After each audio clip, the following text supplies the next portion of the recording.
Good morning, good afternoon, good evening, wherever you are at in the world today. In today's video, I'm going to be talking about how pregnancy led to me having my first rental property. So if you're interested in finding out more about that, stay tuned. I was a loan closing processor for a local credit union here in North Carolina, and I remember I was really scared to apply for a loan to get pre-approved and really just start the process. I knew the ins and outs. I knew, roughly on like how much things would cost me and stuff like that, but I was just really afraid. Good thing that I had some really close friends, and they were coworkers and they became really close friends, and now like sister friends of mine that like really pushed me. Mary, thank you. Claudia, thank you. And everybody else, who played a part in it, thank you really much. Thank you very much. And helping me, nudging me to go ahead and apply for my first mortgage. So anyway, I found a house on the multiple listing service. I think that's what MLS, multiple listing service or something like that, wherever it's called. And found out it was a 2-bedroom, 2.5 bath townhouse located in the Raleigh area. And this is after I saw like probably like 2 or 3 houses and stuff like that. I put an offer on one, and it wasn't accepted, and I put an offer on this one. And as soon as I saw it, I reached out to my realtor, Adrian. I'll leave her contact information and her Facebook information down in the description box below. But I contacted Adrian, and I think her assistant was Marquita, I believe her name was. And I let them know that I was interested in seeing this house. I wanted to go see the house and stuff like that. And I loved it, and I wanted to put an offer in. What I wanted to offer. So the house was, I think it was priced at $99,000, and everybody $99,000. So this is a little, I guess, nugget you can say. So whenever you see a house that's on the multiple listing service website, whatever the MLS stands for, normally that's like the starting price, and then like you negotiate. So that's normally the bidding process, and the sellers will take the highest bidder depending on earnest money and due diligence and stuff like that. I've seen cases where people just put $1 down for due diligence or $1 down for earnest money and stuff like that. I feel like I'm hearing stuff. It's probably just me. But anyway, in those cases that I found out was like, the person was buying a home from somebody that they knew, or, they've been living in the house for a while anyway, and then just, paying the sellers off little by little until they was able to afford a mortgage and stuff. So with me, I think I had ended up sending my realtor, she sent me some information talking about like, well, we're going to offer this, and this is how much you're gonna put down for due diligence and yada yada yada. And I was like, scratch that. This is what I'm gonna do. I was like I said, the house was priced at $99,000, and I think I came in at, I told my realtor my bid was gonna be, I think, 103.5 or 101.5, one of the two, and I was offering, excuse me, whew, $1,000 for due diligence, and I think $500 for earnest money. Now it's been a while since I've worked in this mortgage department because I worked there for 2 years and then I left and moved on to another department. So I don't remember what was what, but I do know that I think it's the earnest money is what the sellers actually keep and hold, regardless if you go through or you actually renege on the sell. So it's like, I was serious about this house. So I was like, here go your $1,000 earnest money. This is your $500 for your due diligence. So in total, all I really needed was $3,000. I'm gonna tell you what I did with the other half. So right now, just remember it was $15,000 total. Well, not 15,000. 1,500 that I used all up front. So I got a check for $1,000 and I got a check for $500. I think the $500 check I had to, for the due diligence, I had to send that to the sellers, the owners of the property, and then $1,000 I had to put that in escrow. So I brought that check to my my realtor.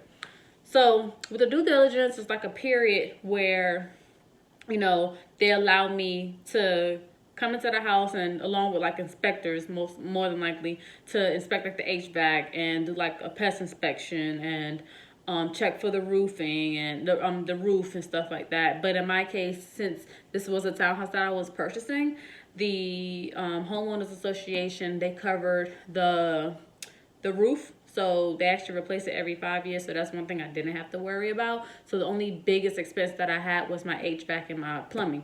So anyway, fast forward, my bid was accepted. So I was excited and I was like, yes, because around the time I was looking at it, it was around the summertime, and those are like, the summertime is like a hot months. I think like April, May, June, July ish, and going into the end of the year, those are really hot months for mortgages. Well, especially around that time, but normally around the summertime, a lot of people are selling, a lot of people whatever. Buying. Now I got a pest inspection, and I got what else? Of course, appraisal is required by all banks. I don't know no bank that does not require an appraisal. For those of you who do not know what an appraisal is, a home inspection is also what it's called. Is when a state certified appraisal comes into the house and inspects the house from top to bottom, any repairs that may need to be needed, or and give the they actually after they review the house and stuff like that, and see if things are functioning right, or if the price that the seller set or they were asking for if it's like actually worth, if the house is actually worth what the sellers are asking for. So you can think of a home inspector as someone who just comes in there and just makes sure that the house is worth what the sellers are selling it for. So in that case, it was.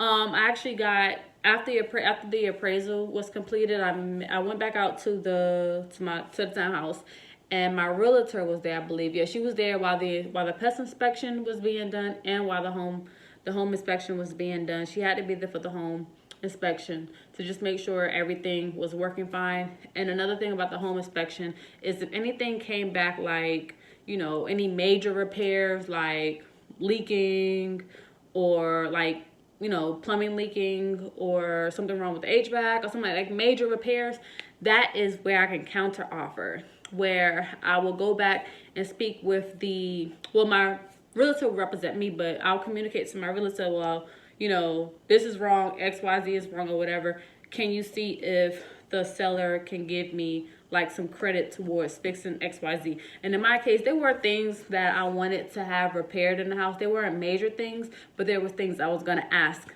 to have repaired. And once again, this goes back to, because I worked in this department, I knew I can do this. So I went to my realtor, and I was like, I looked at the report and looked at how much, certain repairs were going to be, because what did she have? She had an appraisal out there along with like a maintenance guy to work with the appraisals to get estimates on how much, all the things are going to be. So once I received that, she contacted the seller's realtor, and she explained to them like some of the things I was concerned about. One of my biggest concerns was the HVAC, because it was old. So the seller ended up giving me, I think, $1,500 for like repairs and stuff like that. If you're ever buying a home, you always want to close in the middle of the month or close to the end of the month, so that you're not paying a full month of taxes. So if you close in the middle of the month, so it's like half and half. So the seller pays half and you pay the other half. And if you have HOA dues in there, and hope and pray that they aren't past due, but if they are past due, that's the seller's responsibility. If they have taxes past due, that's the seller's responsibility, and you just pay whatever the difference is. Closing day. So I closed July 11, 2018. I don't know what day of the week that was. I just know like I left my apartment at the time. Me and my brother were staying together so we could save up money and stuff.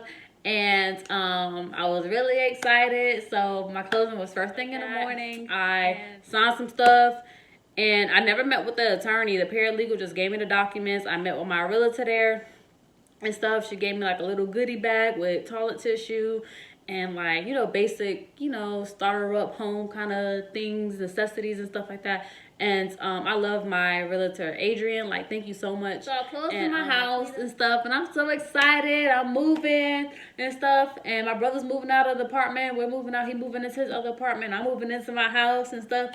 And so I get moved in, and I remember it was one night, me and my brother, we had just dropped our bikes off at his house in his garage because I didn't have a garage. I mean, I have a privacy fence in the backyard, but I didn't want my bike just sitting out there. When I say bike, like motorcycle. So I was driving home and I was like, it dawned on me later on that night. I was like, hold up, that period didn't come on. So I was like, okay, well, you know what? It's probably gonna come on, a couple of days later. So the next day, my stomach was feeling funny, and the night before that, I had some salmon. So I'm thinking like probably like my stomach is probably the salmon was bad or something like that. So I was like, I'm just gonna take this pregnancy test. So I went to Walmart, got a pregnancy test, came back to work, and I went to the bathroom and pee on the stick. So I'm sitting there like peeing on the stick. And I'm like, okay, this shit, I'm finna take this out, look at it, be like, it's gonna be negative. And I'll be like, okay, probably it's some food poisoning or something like that. I'm not feeling well. Child, I look at the results on that pregnancy test, and I'll probably post a video. Well, not video, the picture of the test somewhere in this video. And I started crying in the bathroom stall because I took this at work and I was like, yo, what in the world? And I was just like, I was happy, but then I was sad. And I was like, yo, like, how does happen? I mean, of course I know how it would happen, but like, I never had any oopsies in the past. But then they say, unprotected sex is like, a planned pregnancy. That's what my best friend Sierra always say. So I texted my boyfriend and I was like, hey, can you come to the house, blah, blah, blah. I didn't say anything about us having to talk because I wanted to be there when I told him. I didn't want him to be bugging me talking about what you got. I walked around all day with that pregnancy test in my pocket. So I get home, my boyfriend had made like black bean burgers for the first time. It was like really good. So he had my food like downstairs in the kitchen. So I get my food and I go upstairs. Well, I actually eat it downstairs and I come upstairs and he's like already in the bed. And I sit down and I was like, so how was your day? And he was like, it was good.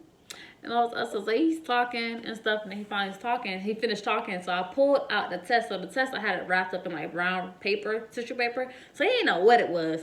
So I was like, I had a right day and stuff. I said, but I was like, this happened today, and I pulled out the pregnancy test and I gave it to him, and he was like, I remember his reaction. He was just like,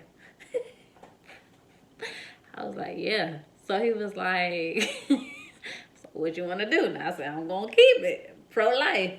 I'm going to keep it. I don't want to do the abortion thing. So I had another pregnancy test. And I was like, I'm going to take this other one. I said, I bought a 2-pack. I said, I kept this other one because I wanted to take one while you were here. So I went to the bathroom, peed on the stick and stuff like that. And then like I put the cap over it to cover like the part where you urine on. And I gave it to him. And I just let him like look at like the results show as the urine was like, he was like, he started shaking his head, and I was like, whoa. So like it was a interesting night for us, but it was a really good one. We both was like really shocked, and I can't stop laughing because I'm just thinking about it. And part of me didn't know what he was gonna say, but then like, I knew him for a couple of, for a good while. So it was like, I didn't have any worries with him being like, oh, well, well, you going to take care of the child on your own, or it's not mine. I just remember like the next day, like we were texting and, he was like, he said something that's going to be like the anchor of our relationship, and we're just gonna keep growing and blah blah blah blah, yada yada yada. And it's like, whoosh. So that was in July. No, I found out I was pregnant 2 weeks after I closed on my home, and I was like, I didn't break it in. I didn't unpack nothing. I like put my bed up and put my TV up, so I stayed in there until like December. So from August to December, we were talking, and he was like, so what do you want to do? Oh no, this the very first night I told him that I was pregnant. We found out I was pregnant. He was like, "So who moving in with who?" And I was like, "I guess I'm moving with you because you have more bedrooms." So my townhouse is a 2-bedroom, 2-bath, and my boyfriend, he actually purchased his home a couple of years, like a year or two before we met. We met in 2016, December 2016, and he probably purchased his home, I think, in 2015 ish, maybe. I don't remember, but he purchased this house before me and before we knew each other. I was like, I'm moving with you because, of course, one room will be our room and one room will be the nursery, aka LJ's room, and then the third one will be like a guest room. So I remember going through the motions because I was like, dang, I finally purchased my house and stuff, and I didn't get a chance to make it my own. So we was like, there was times where we were bickering, going back and forth, and he was like, well, are you ready to move in with me and stuff? And like, I was just really emotional because I had just got this house and I didn't get a chance to like make it my own. So, and then like, I found out I was pregnant and I'm moving again. And I remember my my siblings, I used to always have them come down from New York to help me move. I didn't want to pay nobody to move. To help me move. And they were like, I had this king size bed that was like really huge and humongous. I loved this bed. And they hated taking apart that bed and like carrying it down the steps and then back up the steps because the bed was humongous. It was very heavy. The head had a headboard and a footboard, and then like the mattress and then the box spring. It was like really heavy. There was a lot to it, but they always came through and it was like, Stephanie, this better be the last time you move. You got a house. I said, I ain't moving no more. Voila, I'm pregnant. Gotta move. So I made a decision to go ahead and rent my house out. So I used the pictures that was on the MLS, and I made a Craigslist post. I actually like created a post on like Word, and like I typed up, all the details, how many square footage, how many bedrooms, how many baths, parking, what kind of house it was. I had like the pictures that I pulled off, off of, I think, Zillow or Redfin, one of the two, and I just used those and I made Craigslist ad. And to my surprise, like a lot of people, like probably like 25 or 30, they had like responded to my ad wanting like to see the property. I even had emails saying people like, I want it. And I feel like I'm leaving out a part. Feels like I want it. And this is like the key. This is a really important part of it. I know when I purchased this house, I was telling like some of my close friends about this, and I think I probably even told my realtor. I was like, this isn't my forever home. I said I want to buy this property with the intentions on eventually renting it out. Y'all, I did not know how soon this house was going to become a rental. I thought I was going to at least stay in it for like a year or 2 or 3, not even 3, like a year or 2, find something else or whatever, rent this out and like get my real estate stuff going. But this thing like happened in just a few months. Like I said, I found out I was pregnant in like August, 2 weeks after I closed on my house. I moved out of the house in December, and we found somebody to move into the house, two African American males to move into the house January of 2018. So my son was due April 22nd, 2018, I believe was my due date. And we found somebody to go in there the first year. I mean, come the following year. So I didn't have any problems with finding people to rent out this property, and now it's been going on, 3 years now. So the same tenants that I have, they've been really good. I really like them, and they renewed for a 3rd year. So I'm really excited about that. So every time I talk to somebody about the rental and stuff like that, or about my story, I tell them how like it was a blessing in disguise. It's like I told God, and I was like, God, thank you for this house and stuff like that, but this is going to become my rental property one day. Like I said, I didn't know how soon it was going to become a rental. I was like, God. So it's like, you give and you take, you give and you take. So he gave me the opportunity to, rent this out, and he blessed me even more with my son, LJ. So yeah, so that's how I got my first rental. Pregnancy led to me getting my first rental property, and like I said, it's been year 3. So I know I had my son and stuff, and the proceeds that I was like after I paid my mortgage and stuff like that, because with my mortgage, the insurance, the homeowners insurance, and the not homeowners insurance. Yeah, it is. The homeowners insurance and the taxes, along with like my mortgage payments, was all combined into one. So whenever I make my mortgage payment, it pays for all that and stuff. So the proceeds, the extra money that I was profiting from the rental property, I actually just had go into a savings account that I just let sit and accumulate in case like maintenance repairs, in case something crazy happened.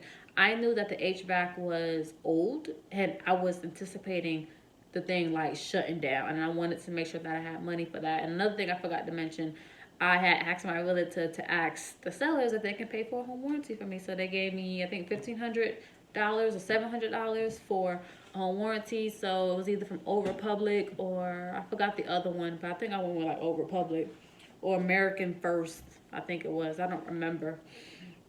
And I got like a year warranty with them. And then the summer, so it was April, and I was like, I was out on leave because I had my son. I get a call from my tenant saying that, hey, XYZ with the HVAC. And I was like, yo, I knew this was coming. I panicked at first because I was like, oh my gosh, I should have had them repaired when I got it, blah, blah, blah, blah. But I was like, oh, hold up. I got I got my home warranty. So I called them and let them know what was going on. They charged me, I think, $100 to have somebody come out there and diagnose what was going on. It was a lot of like back and forth with them or whatever with that. So I had to end up there was actually this is like in the summer in North Carolina. So it was like no AC in the house at all. So I actually had to end up going to Walmart and getting, originally I got some fans, but I was like, what was I thinking? The fans ain't gonna do nothing for no dudes. So I took the fans back and I got like actually AC units to go inside the window. So I got like 2 of those for them while they while the process was going on between me negotiating, going back and forth with the HOA company, not the HOA company, the home warranty company, and then with the company that they had contracted to actually repair the HVAC. So eventually I end up getting a new HVAC system, because what the home warranty company wanted to do, they just wanted to put like band-aids on top of this stuff. I said, no, I need a whole new HVAC. So I worked with the HVAC company and stuff like that, and they were able to get me a brand new HVAC system. So I was really excited because I was just like, woo, that's one thing off my bucket list. I don't gotta worry about just pray and hope, as long as I just continue to send maintenance people out there to just maintain it and make sure that it has the coolant and everything else that is needed, that it needs, and it operates as it should, then I'm good. So the other thing, that I would be worried about is the plumbing. So till this day, like I said, I've been renting out this property going on 3 years. I have not once paid myself out of the proceeds that I was receiving from this townhouse or from this property. My intention is to eventually get the small repairs done or whatever. I know eventually I want to lift up the carpets and lay down hardwood throughout the whole entire floor, so I don't have to worry about getting the carpets clean whenever the tenants move out and stuff like that. So it's I'm saving up the money for that because I just don't know. Another thing I want to mention is that since I live in a townhouse, and the area that I'm in, not all townhouses, have HOA dues, but mine's do, and I pay $75 a month for that. So that is something that I factor into my rent. So I normally pay that up 6 months in advance because they do have a due date. So after the 5th is late, and then it accrues, I think, a $20 late fee. Yeah, it's pretty hefty. But I think they waive it. They waive the first one, but then for the rest of the year you have to make sure you pay on time. But like I said, I normally pay it 6 months in advance and stuff like that, and then I have the money just sitting there. So eventually, the house is pretty much paying for itself. I have the money sitting there being collected and stuff like that. So my plan is to, I know last year this was a goal of mine, but I didn't get a chance to reach it, but I know this year for sure I want to get another rental, whether that's Airbnb property or another, rental. And I actually am my own property manager, so I actually manage this property on my own, and I actually enjoy doing it. There has been a case where I had to take like a contractor to court. I had somebody redo the fence on a in my backyard, and he did a really crappy job. I'm not gonna say his name, but he did a really crappy job. So if you want to know who this is and how to avoid him, just you can DM me on my Instagram page, or you can message me on Facebook, and I'll be glad to tell you who this person is. Part of me feel like he did a crappy job because of like what I said I can afford, and he just worked with me, which I appreciated, but he did a crappy job, and I'm not gonna go into details about that. But I'm going through that process now, trying to get my money back. I was awarded half of the money, so it's like here in Durham, it's like you go to court, and then like the defendant has, if I'm saying it right, I think so, because I'm the plaintiff, I think that's right.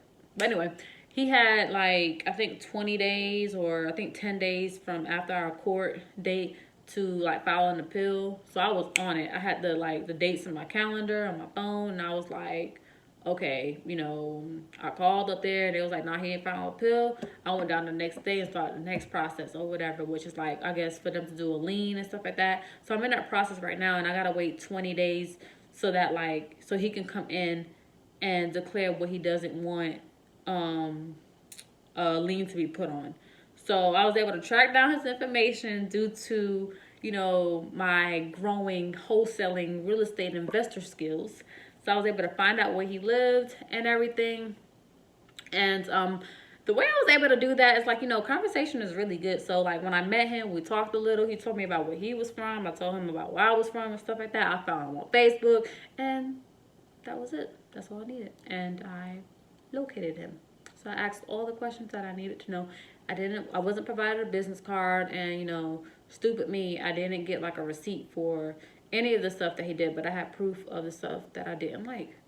And I initially wanted him to fix it, but like I said, we had some back and forth or whatever, and it's like, hey, gotta take you to court now. So another thing I want to say, if you're thinking about becoming a real estate investor or just having a rental property and managing it on your own and not paying a company to do it, some things to be I guess cautious about. Number one, like I said, getting contractors to repair stuff and them like not coming through with the stuff. Documentation. I did have a contract in place, so that's something that I had, and I brought to court with me, and I outlined in the contract what I wanted done and what he was doing and stuff like that. So he had a plan, because he tried to say he didn't have a plan. So just document everything. So I have a book. It's over there. I have a spiral notebook that I kept like all my notes in, like from the start, like from the first day I started renting my property out up until now. I also have a spreadsheet that I created in Excel where I kept track of like the expenses whenever I had to use my card to pay for maintenance repairs. I keep track of like the rents and stuff like that, when they're paid, how they're paid, everything. Notes, like when I went over there to repair something. Recently I had to go over there and fix the storm door, so like I went on YouTube and I learned how to do that. So it was like learn as I go. This times I've been over there to cut the grass, and I'll show you some pictures of some of the things. The project me and my line sister did in my backyard. This is before the guy had the contract that I had hired came out there to redo everything. So like in the backyard was like really grassy area, and I'm from New York, and I don't like cutting grass. And even though it's in the lease, the tenants weren't cutting the grass. And I forgot what I had on my lease, and then when I went back, I was like, oh, hold up, this is their responsibility. So I actually went out there and cutting the grass, and actually hired somebody part-time to like lay some stones down on me. Down on me. Lay some stones down on the walkway to make it easier for them to roll the trash bins, in and outside the gate. I'll post a picture of the work that me and my line sister did here. And so I was really excited about that, but like I said, they didn't upkeep. I thought that like laying down some plastic and laying the stones down, that would help prevent the weeds from growing, and some rocks, but they still grow anyway. That's when I hired the contractor, and like I said, he didn't do a good job. So his job is still standing, but I'm trying to get my money back so I can hire somebody else to do it. And I actually found somebody else that can do it for a little bit more than what I paid for. But the truth is, like, you get what you pay for. That's all I learned from that. So try to do it the cheap way, and it's like you'll get burnt.